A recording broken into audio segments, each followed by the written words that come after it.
C'est quoi cette fois-ci? Un nouveau événement. C'est le lancement qui est là. Oui, oui, oui. Votre nom et prénom? Je m'appelle M. Diallo Mamadou Yaya, vice-président de la Fondation, président du club de la Bibliothèque américaine en Guinée. Voilà, Monsieur Diallo, vous pouvez nous parler un peu de votre fondation, Fondation Barak pour la gouvernance en Afrique? À l'origine de cette fondation, une idée captivante de la part de certains Africains dans une bibliothèque américaine en Guinée, convaincus que le travail et la cohésion pourraient jeter un éclairage incommensurable sur certaines valeurs de la coopération afro-américaine, valeurs qui ne sont pas perçues partout et par tout le monde. Et comme vous le savez, il nous arrive parfois de trouver des idées étonnantes en synthétisant des données éparses. Donc c'est une fondation apolitique, à but non lucratif, à la poursuite d'objectifs dont les membres ne tirent pas un avantage matériel direct. Donc cette fondation a l'honneur de porter à titre honorifique le nom de Barack Hussein Obama. Donc c'est une fondation qui va promouvoir la bonne gouvernance en Afrique avec des défis de taille. Comme vous le savez, le combat n'est pas facile, mais nous sommes inspirés par nos prédécesseurs comme Kwame Nkrumah, Sékou Touré, Nelson Mandela, Martin Luther King. Quand ils ont tué le révère, à l'époque, un autre monsieur est venu pour dire que le révère est assassiné, mais le rêve va continuer. Et nous sommes ceux qui sont convaincus que l'Afrique peut bannir ses frontières, l'Afrique peut s'intégrer. Nous pouvons réussir quand nous sommes unis. Donc nous voulons promouvoir une Afrique sans chômage, sans faim.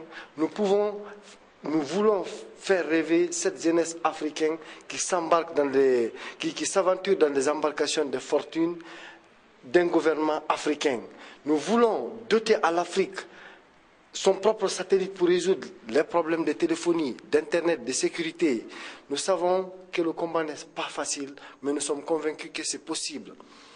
L'idée de cette fondation est venue des jeunes, je ne dirais pas guinéens, mais des jeunes africains qui feront appel à des expertises dans tout le continent africain, de toute l'Afrique, des expertises qui viendront nous rejoindre à partir de ce lancement officiel qui est parti du Bamako, à cause des relations historiques qui ont existé entre Bamako et la Guinée et les autres pays africains. Nous savons que dans l'histoire, RDA est parti de Bamako. Voici le choix de Bamako pour abriter ce siège de coordination sous-régionale de la Fondation Barack Hussein Obama pour la bonne gouvernance en Afrique.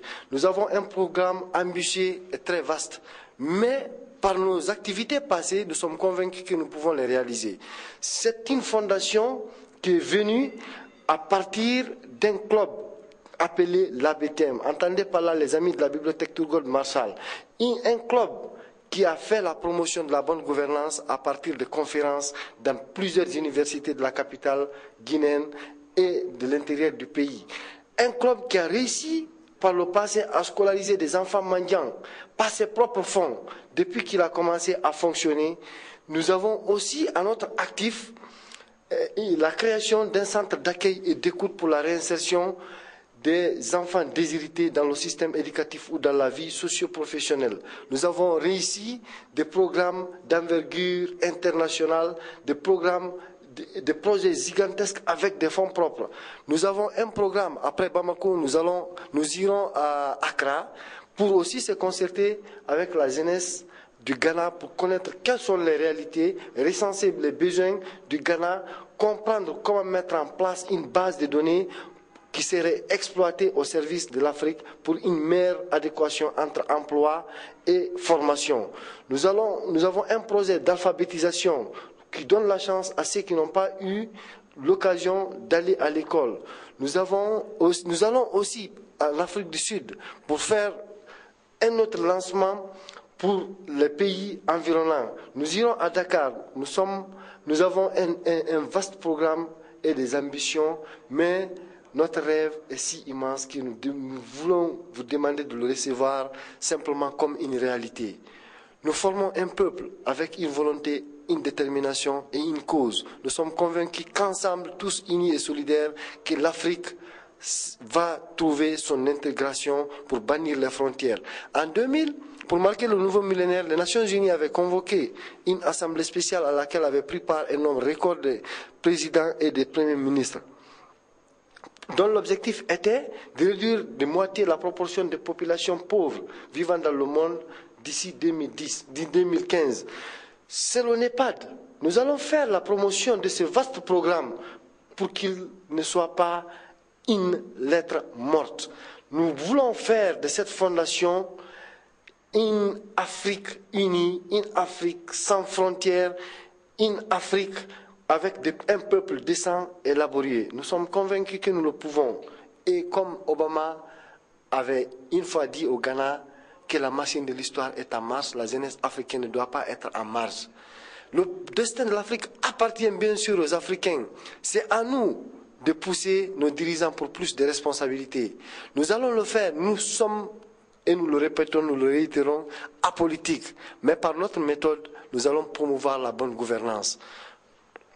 Je vous remercie. Merci, Diallo. Le scénario ivoirien. Voilà.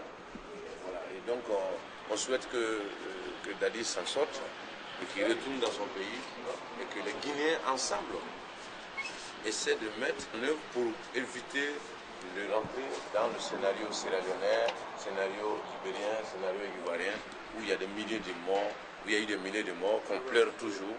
Et donc voilà, c'est ce que je souhaite. C'est ce que je souhaite à la Guinée. Et je les... Voilà. Voilà. Et vous, soit vous passez déposer chez Baba, parce que moi je suis avec les journalistes quand on fait, soit vous venez ici.